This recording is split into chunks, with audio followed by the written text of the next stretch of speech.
pela RIT, Rede Internacional de Televisão. Olha que imagem bonita do alto, hein? Do alto. Essa é a RIT, a TV que cresce, vem crescendo. E pra gente é um prazer grande. Todos os dias eu faço um apelo aqui, olha, divulgue ao seu irmão de igreja, olha, assiste a RIT. A RIT não é o braço de uma única igreja, não. A RIT é a TV do povo. Tanto é que nós temos aqui hoje um pastor da Assembleia, tem um pastor da Presbiteriana e tem eu que sou pastor da Graça. Mas a RIT é isso aí. Mas, pastores, eu deixei uma pergunta no ar. Às vezes essas coisas que acontecem, não quer também chamar a atenção, não do segmento dos nossos irmãos da Igreja Nascer, mas até de outros segmentos, de outras instituições, porque tem gente que acha, e a gente tem que aproveitar o espaço da televisão para isso. Né? Lógico que o senhor deu uma grande explicação, pastor Assil, o senhor deu uma grande explicação, foi bonito quando o senhor disse que aquele incidente teve também uma obra bonita de Deus, que aquelas vidas foram salvas e chamou a atenção daqueles que estão no erro. Mas a gente tem que aproveitar também esse espaço para chamar a atenção dos nossos outros colegas de outras instituições que pensam que é simplesmente alugar um salão, botar uma cadeira e ali abrir um templo, sendo que precisa fazer outras coisas. Eu, por exemplo, sou pastor da Igreja da Graça e anualmente, faz uns 15 dias atrás, nós da Igreja da Graça contratamos uma empresa de engenharia para que faça um laudo. E se aquela empresa que faz o laudo numa Igreja da Graça constatar que ela apresenta risco, na mesma hora nós somos ordenados a fechar a igreja. Enquanto não ajeitar a casa, aquela igreja não volta a abrir. Mas acontece muita coisa errada aí. Acontece ou não acontece, pastores? Vamos lá, quero a opinião de vocês. Pode falar. É uma questão justamente que entra numa parte, nem é liturgia, nem nada, entra numa parte simplesmente de normas e procedimentos, entendeu? Que são adotados, uma instituição, a responsabilidade que você atribui, você agrega para com relação às pessoas que fazem parte do seu ministério, para as pessoas que fazem parte lá. Como nós comentamos no intervalo, nós somos um país que estamos no terceiro mundo. Mesmo com todos os planos sociais, etc., etc., para a ONU, nós só vamos ser um país desenvolvido se nós sanearmos dois problemas, saneamento básico e educação. Nós não atingimos isso, estamos milhões e milhões de analfabetos. Comentamos, escola bíblica dominical em extinção, praticamente, ninguém procura ensinamento. Então, o sacerdote está comentando um pouquinho sobre a estrutura da presbiteriana, né? E no sentido que nós temos que ensinar, adotar normas de zelo. E um dos dons que existem na Bíblia, que o pastor pode é o dom de governo. O dom de governo é administrar. E dentro da administração está o zelo pela obra do Senhor.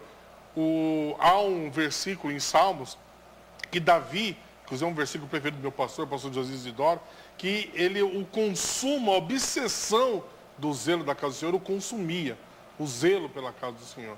Ele tinha até a obsessão da construção do templo, da preocupação com cada detalhe das coisas do Senhor.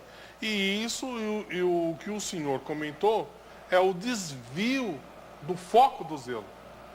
Entendeu? Hoje o zelo, por exemplo, só que nós não estamos nos Estados Unidos, onde existem prédios especificamente prontos para a igreja, sonorizados, ambientalizados, climatizados, etc. Nós estamos aqui no nosso país, onde de repente você vai numa igreja onde era um supermercado, você vai numa igreja onde era um açougue, você vai numa igreja onde era uma pizzaria, os prédios são adaptados e normalmente essas adaptações, aí nós vimos uma reportagem outro dia, janeiro, o famoso puxadinho, né? A pessoa construiu um prédio. O Rio Puxadinho. O Rio Puxadinho. Aí o cara constrói uma kitnet, daqui a pouco tem 2 dormitórios, ok? Por conta própria. E aí acontecem outros acidentes. Então a instituição, nós como pastores, reverendos, devemos, nós temos conselhos, inclusive, de pastores, órgãos que cuidam, enfatizar ao nosso querido irmão para que cuide e zele por esse aspecto.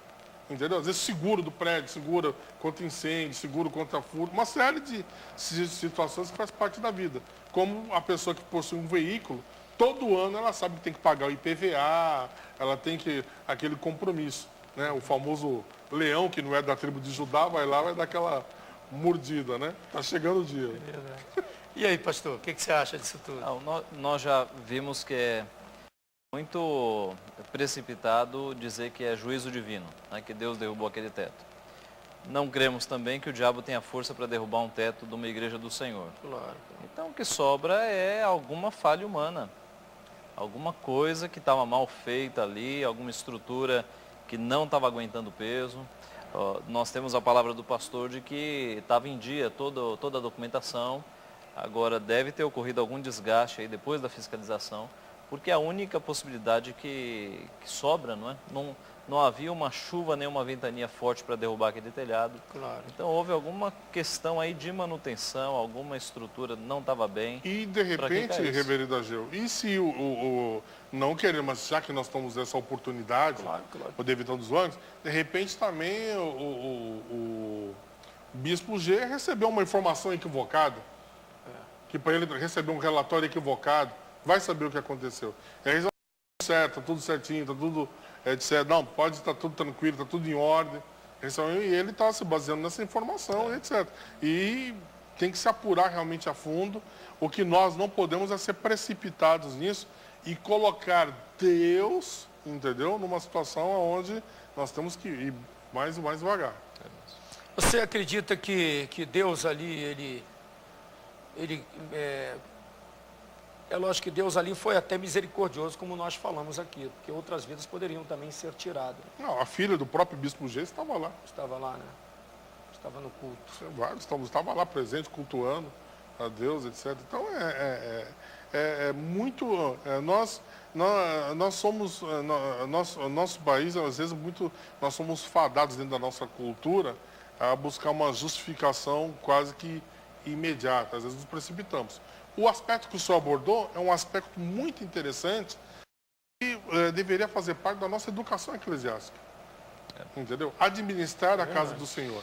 O zelo pelo templo, o zelo pelos seus objetos. E a Bíblia nos mostra alguns casos que quando o zelo não aconteceu, por exemplo, o sacerdote morreu, ele morreu. Hófine e Finéias, a arca do Senhor foi levada pelos filisteus. Aconteceu Amão escrevendo no templo, quando foi utilizado justamente Mene, Tekel, Parsim, entendeu? Por quê? Porque justamente faltou o zelo da casa do Senhor. Isso é um alerta para nós estarmos realmente atentos. Todos nós estamos atentos ao que está acontecendo. Entendeu? O que está acontecendo alguma coisa, o que está acontecendo, nós temos que zelar, é o templo do Senhor. Quando acontecer, nós não podemos dizer, Deus, foi Deus, foi só Deus. Não, foi com a minha ação. Agora, nós não sabemos os frutos disso, né? Porque às vezes Deus permite que tragédias ocorram até para conversar com as pessoas. Eu, quando não era pastor ainda, estava estudando no seminário, eu trabalhava numa congregação lá em São Bernardo do Campo, Jardim IP, e havia um grupo de adolescentes muito grande. E um dos adolescentes, brincando com uma arma, disparou a arma no peito de uma outra adolescente, uma menina de 12 anos de idade. E aquilo foi uma tragédia para a igreja, né? Uma adolescente nossa ser assassinada numa brincadeira, num acidente e morrer daquela forma. E a família ficou chocada, a mãe era crente, o pai e os irmãos não eram crentes. Foi a tragédia total e a gente ficou pensando como é que Deus permite algo assim.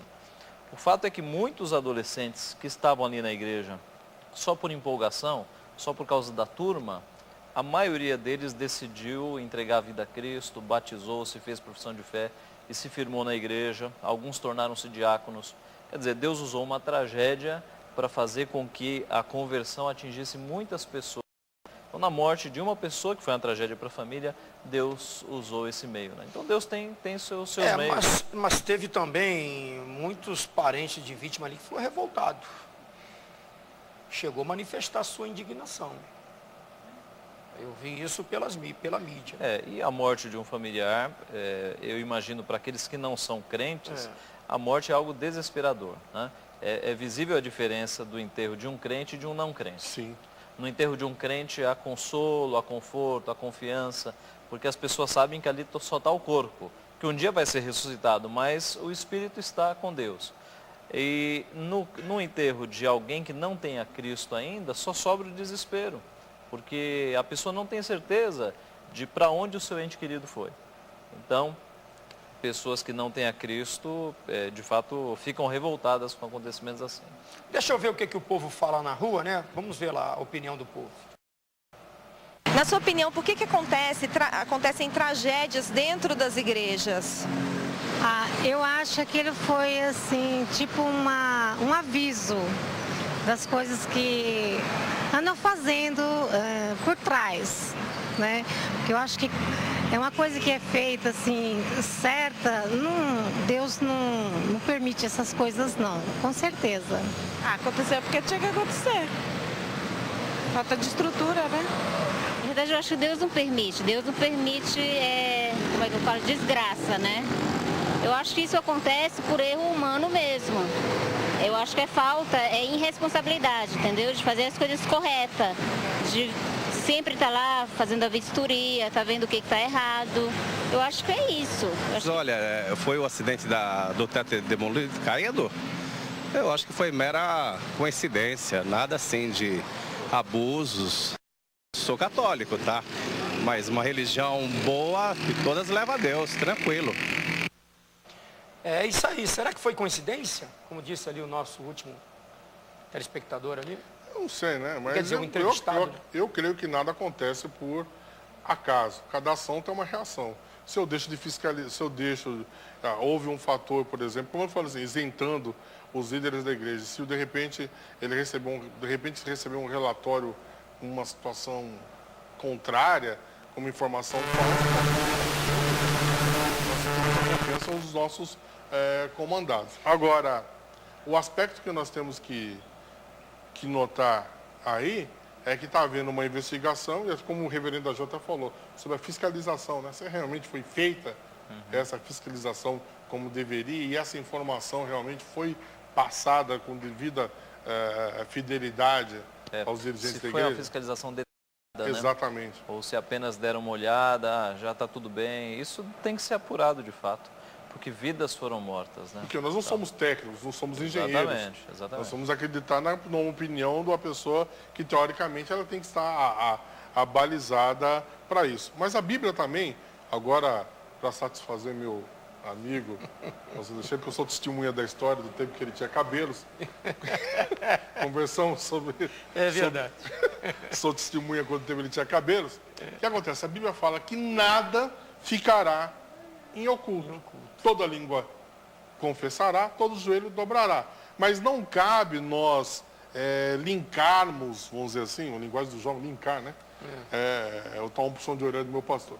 Mas não cabe nós ficarmos ligando um aspecto a outro. Aconteceu um acidente, não, porque aconteceu isso, aconteceu um fato escuso, ou não. Eu acho muito perigoso esse tipo de ligação. Eu acho que é perigoso sempre... É perigoso atribuir um castigo de Deus. Isso Sim. é querer ler a mente de Deus, e nós somos incapazes. Mas dá para observar a evidência de graça de Deus, né? Pessoas que poderiam ter sido mortas. Eu tenho mais uma experiência, a minha família é do Ceará. E uma vez, como a gente sempre fazia, todo ano ia para lá, numa região afastada, né, que não tinha nem água, não tinha nem luz, água tinha. E uma vez a família toda reunida numa casa daquelas grandes, né, com teto alto, tudo de madeira. E uma vez a família toda reunida à noite, cantando, a gente tinha acabado de fazer um culto. E no dia seguinte, cada um foi para um canto e a casa ficou quase vazia. Na verdade, ficou só com uma avó minha, o meu avô e um bisavô. Quando todo mundo saiu da casa, uma das tesouras de madeira quebrou e o telhado veio abaixo. E era um teto alto, com telhas que não são de São Paulo, são telhas grossas, né, fabricadas no barro. E uma cadeira de balanço que tinha na sala, ela ficou totalmente esmagada. Quer dizer, se esse teto tivesse caído na noite anterior, teria matado um bocado de gente. Mas a nossa interpretação foi a graça divina. Deus, na manhã seguinte, fez com que cada um saísse da casa. Quando ficou sem ninguém e os 3 únicos que estavam numa região que não caiu o teto, estava lá atrás, aí Deus falou, agora pode cair. Então há coisas que a gente vê a graça divina, Deus preservando o seu povo. E nós podemos observar pelos depoimentos até das próprias pessoas que fizeram questão de dar o seu testemunho. Tem até uma senhora que estava com o rosto ainda com hematomas, com a perna, o filho ainda e deram, chorando, tá? O próprio apóstolo Estevão Hernandes e a bispa Sônia. Quer dizer, Bom, realmente, então, agora eu volto a afirmar, né? Nós temos que ver também a contribuição que a igreja faz no meio social. Quando eu falo contribuição, é a contribuição da Igreja da Graça, a contribuição da Presbiteriana, da Assembleia de Deus, da Batista, todas as denominações, para a sociedade. O apóstolo esteve antes mesmo, com todas as vezes críticas intramuros, vamos dizer assim dizer, mas ele leva a bandeira de Cristo para as ruas. É verdade. Enquanto tem outras pessoas que levam bandeiras de abominação ao Senhor. Entendeu? Eu, por exemplo, nunca vi carnaval converter ninguém. Eu nunca vi micareta, carnaval fora de época, converter alguma coisa. Eu nunca vi converter. Eu nunca vi dizer que o carnaval uniu a família. Me permite, entendeu? pastor. E, enquanto isso, há uma instituição que pegou a marcha para Jesus e declara que Jesus Cristo é o Senhor. É verdade. E tem um detalhezinho, só um minutinho. A Igreja Renascer, em momento nenhum, abandonou seus feridos. Até hoje, Exatamente. A Igreja Renascer dá assistência naquilo que é preciso, visita. Eles têm um trabalho sensacional. Eles não abandonaram, não. As vítimas, não. Estão fazendo esse trabalho ainda até hoje. Sobre perseguição à igreja e ao cristianismo, essa semana, por causa da questão do estupro da menina, do aborto dos gêmeos, um comentarista esportivo numa rádio famosa aqui em São Paulo, ele disse que religião é de fato a chaga da sociedade, né? Que sonhava, como diz a canção, em um mundo que não houvesse religião. Então ele amaldiçoou todas as religiões por conta de um evento assim, dizendo que a religião só promoveu guerra até hoje, corrupção, dinheiro, etc. Mas é muita inocência dar uma declaração dessa e desprezar do cristianismo na ajuda aos pobres, aos carentes, os milhares de asilos de órfãos, o papel do cristianismo no abolicionismo no mundo, né? Tirando os homens e mulheres da escravidão. O que o cristianismo já produziu em termos de homens e mulheres que abnegaram a sua vida, indo para tribos, indo para regiões difíceis, né? Doando-se no auxílio de pessoas carentes. Isso a sociedade não vê. A sociedade só vê as questões ruins, né? Mas o que seria do mundo sem o cristianismo? Meu Deus, eu sou um testemunho da existência desse Deus poderoso. Eu sou um ex-drogado, fui traficante de droga no Rio de Janeiro. E graças a Deus, há 30 anos eu o conheci, há 33 anos eu conheci, há 30 anos eu prego o Evangelho. 9 de agosto agora eu vou fazer 30 anos de altar, graças a Deus. Ai de mim se não fosse esse Deus. Eu teria feito coisa pior do que as que eu fiz, que foram horríveis. Não compensa nem comentar. E são centenas de ex-bandidos, ex-drogados, não é? Que hoje estão levando uma vida justa. E a sociedade ainda é hipócrita e diz assim, olha lá, fez o que fez e agora virou crente. Quer dizer, a sociedade queria que ele continuasse matando e roubando?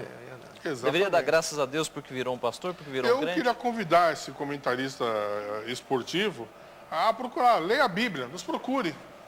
Procure uma igreja que tem escola bíblica dominical, não precisa se converter não. Irei lá em Tiago vai falar sobre o que é a religião. A religião que Deus deixou foi atender aos pobres, às viúvas, entendeu? E aos desafortunados, entendeu? Talvez ele não esteja praticando isso. Ele está praticando aquilo, né? Está com uma trave no olho, entendeu? Olhando o argueiro no olho da outra pessoa. Então, é o momento, nós temos que estar a praticar a palavra do Senhor. É o momento, o cenário está aí. O que ninguém está percebendo, o cenário está pronto aí. Crises, tudo isso que está acontecendo, nós temos que estar atentos que Jesus está voltando. Sem dúvida. É uma preparação para Cristo. Agora, em relação ao esportista que falou esse monte de bobagem, eu quero dizer para ele que a opinião dele não vai mudar em nada o propósito de Deus para o mundo, para as pessoas que querem ser salvas. E digo mais ainda, aliás, me preocupo sim com esse esportista. Me preocupo que um dia você, em nome de Jesus, vai ser um servo de Deus. Isso eu estou determinando e creio. Você um dia vai experimentar essa água que nós aqui bebemos e que é uma maravilha, não é, pastor? Ele vai mudar a sua opinião por causa disso? O senhor vai deixar de pregar o Evangelho? De jeito nenhum. De jeito nenhum. Vamos continuar fazendo a vontade de Deus. E é o momento justamente, você, meu companheiro pastor que está aí, porta na vila, é o momento de você subir no púlpito, nas ruas, no seu ônibus, no metrô, aonde quer que você vá, e pregar a palavra do Senhor. É tempo de anunciar a salvação. É tempo de você esquecer. Nós somos perseguidos. A palavra diz bem-aventurados. O reverendo Ageu pode falar. A palavra bem-aventurado do grego significa macário, significa próspero. Você vai ser próspero. E essa prosperidade, só nós que estamos à obra do Senhor. Talvez só o pastor Teixeira, que viveu uma vida de sofrimento há 30 anos atrás, ele sabe do que ele está falando. O reverendo Ageu sabe do que ele está falando. E você, meu amigo que está aí, você que aceitou a Cristo, que vivia uma vida de sofrimento, você que era desprezado pela sociedade, você sabe. Você poderia morrer e você iria para uma cova como indigente, mas hoje não. Hoje é uma promessa para mim e para você. Há uma morada que o Senhor Jesus foi preparar para mim, para todos nós. Há esperança, há algo, porque a palavra de Deus diz, aquele que crê em mim, ainda que morra, viverá. Então, me perdoem, talvez você fique chocado, que muitas pessoas que estão nos vendo, nos assistindo agora, não são evangélicos, não é capaz de entender. A graça é essa, que nós temos certeza que as pessoas que morreram em Cristo, elas viverão para todo sempre e reinarão com ela para todo sempre. Pastor, eu vou pedir para o senhor dar suas considerações finais e quero dizer para as pessoas que não ficam se escondendo atrás do acidente da Igreja Renascer, de qualquer igreja que seja. Isso não é motivo para você deixar de olhar para Deus, tá bom? Estamos solidários com os nossos irmãos da Igreja Renascer e qualquer igreja que passar por uma grande luta terá sempre o nosso apoio, isso aí você pode ter certeza. Pastor Acil Neri, um abraço ao pessoal da Banda Kadosh, obrigado pela sua presença. Amém. Teu endereço está sendo creditado. Sua igreja fica em que bairro? Fica no Parque Planalto, no Grajaú, São Paulo. Grajaú, São Paulo. Grajaú. E qual é o endereço lá? É Rua Manuel Vitor Rodrigues, número 86. Obrigado pela sua presença, fiquei honrado com o seu ensinamento e a gente vai, em outras oportunidades, voltar a falar de outros temas. Para mim é uma honra nessa oportunidade agradecer, né, a Igreja da Graça por essa iniciativa interdenominacional, entendeu? Por reencontrar, né, um companheiro de longas madeixas no passado, entendeu? E dizer para você que está em casa, não saia da crise, entre de cabeça em Cristo Jesus. A verdade vos libertará e você nunca ficará enganado, nem com acidente, nem com mera coincidência, nem nada. E como eu quero dizer para você, eu estou mais preocupado, em vez de mostrar para você o caminho das Índias, mostrar o caminho do céu. Amém, obrigado. Pastor, reverendo Ageu Cirilo de Magalhães Júnior, esse é o filho do seu Ageu, né? Obrigado pela sua presença. Sua igreja presbiteriana Vila Guarani, qual é o endereço lá? É Avenida Leonardo da Vinci, 2114, Vila Guarani. Fica ali na região do Jabaquara. Obrigado, pastor, Foi uma alegria. pela sua fala, nos ensinou bastante. Continue com essa calma, se vê que você é dotado do fruto, domínio próprio, né?